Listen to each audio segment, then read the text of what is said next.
One of those living systems is the rainforest, home to the most amazing concentration of life on our planet. These dense and beautiful forests cover only a tiny portion of the Earth's surface, but they contain more than half of its plant and animal species.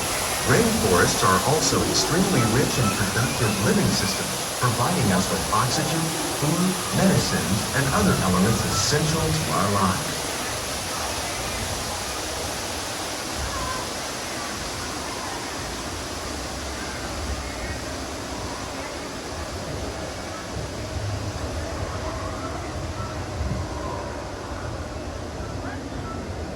In the desert, nature has created a very different, but no less beautiful living system. And while this arid landscape may seem lifeless, it is very much alive. The plants and animals that have learned to survive in these harsh conditions make use of what little water they can find and avoid the scorching rays of the relentless sun. The American prairie once appeared as desolate as the desert, but over time, rainwater and nutrients gradually penetrated the hard surface of this land. Even the hooves of the mighty buffalo helped create the rich soil that will one day become home to the American farm.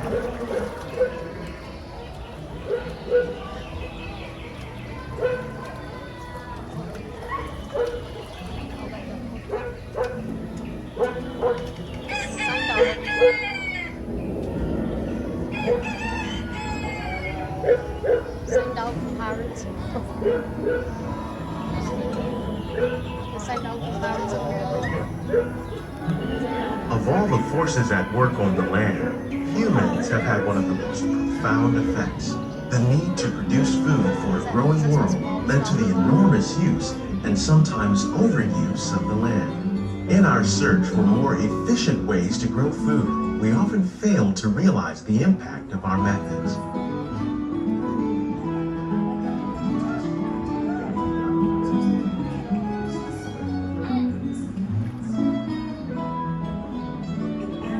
Today, we're learning to live with the land, discovering better ways to grow food that will assure both human and environmental well-being. In Japan, we learned that by placing leaves and other living materials into our soil, we can make farmland more fertile without the need for chemicals. Here at Epcot, we're learning to reduce the need for chemical pesticides by breeding and using natural predators, like ladybugs and wasps, to control pests. In the farmlands across America, we're learning that by plowing type of vegetation containing natural fertilizers, we can enrich the soil without the use of chemicals. In arid regions, we're learning to produce.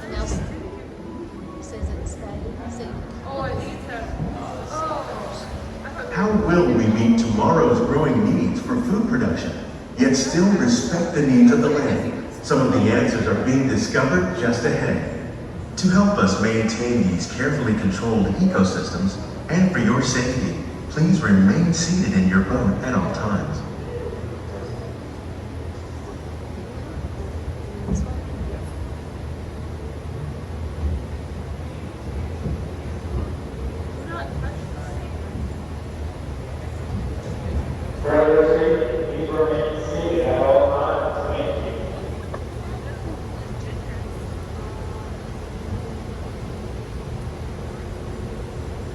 Welcome to our living laboratories, where scientists from Epcot and the U.S. Department of Agriculture are exploring innovative ways to produce bountiful harvests now and into the future.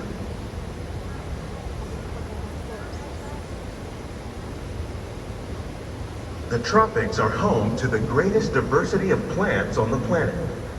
Many of these, like papaya, bananas, cacao, coffee, and rice, are well known around the world. These are just a few of the edible plants that have been an important source of nutrition for people living in the tropics. Many are rich in vitamins and minerals, while others are well adapted to growing in less than ideal conditions. Some, like the water lily, thrive in wet, swampy areas and waterways. All parts of this plant, even the flower petals, are edible. The starchy root of the plant has long been used to make flour for baking.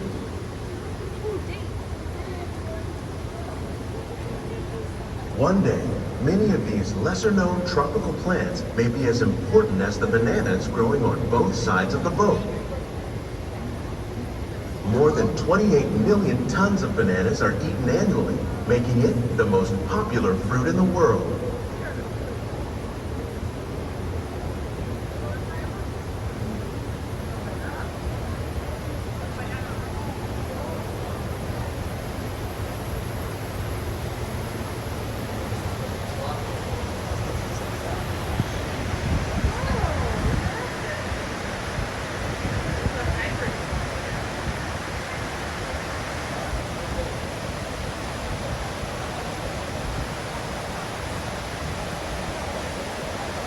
When we mention farming, you probably don't think of fish, but fish farming, or aquaculture, accounts for nearly half of all the seafood consumed globally. Tilapia, bass, and catfish, like the ones you see here, are three of the more popular crops raised by fish farmers. The sustainable system we're using here recycles the water in the tanks. As a result, we're able to save millions of gallons each year. Our small fish farm produces nearly 5,000 pounds of fish each year to serve in restaurants around Walt Disney World.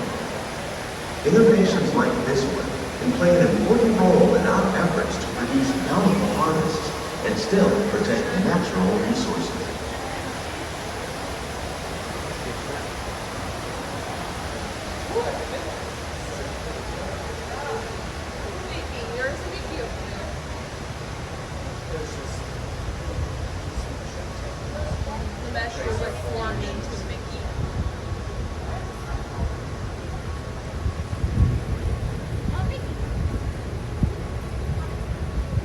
While there are more than 50,000 edible plant species in the world, most of us are only familiar with the handful that make up our everyday diet.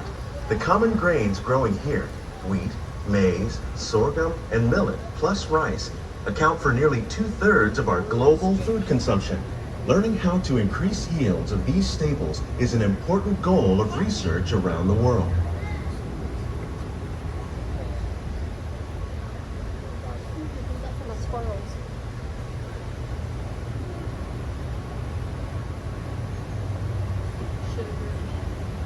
These plants are definitely on their way up.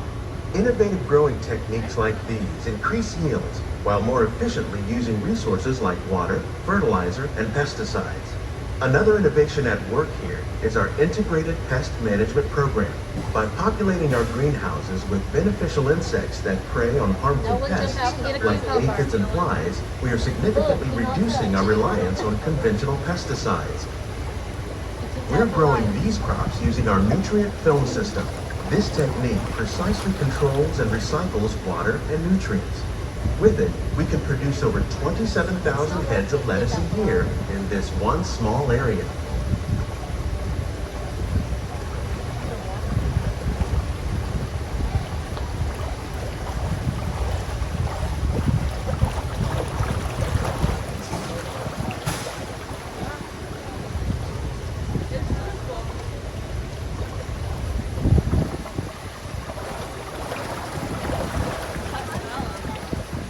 Some of our best ideas have been inspired by nature, like these fruit and vegetable trees. By growing these ground plants vertically, we can increase yields and better control diseases. These crops taste as good as they look. In fact, we serve more than 15 tons of produce from our greenhouses in restaurants here at the Land every year.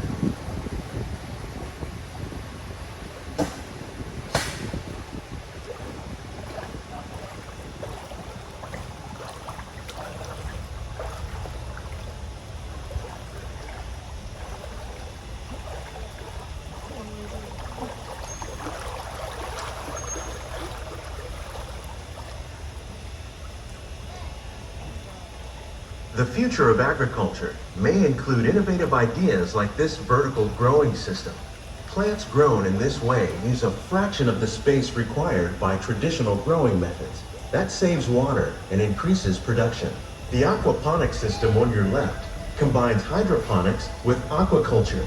The fish provide a natural source of fertilizer for the plants, And the plants help keep the water clean for the fish. It's another great way to produce more while using less. In our lab, Epcot scientists are working with the U.S. Department of Agriculture on a number of innovative projects. The goal of these efforts is to produce higher yielding and better quality plants.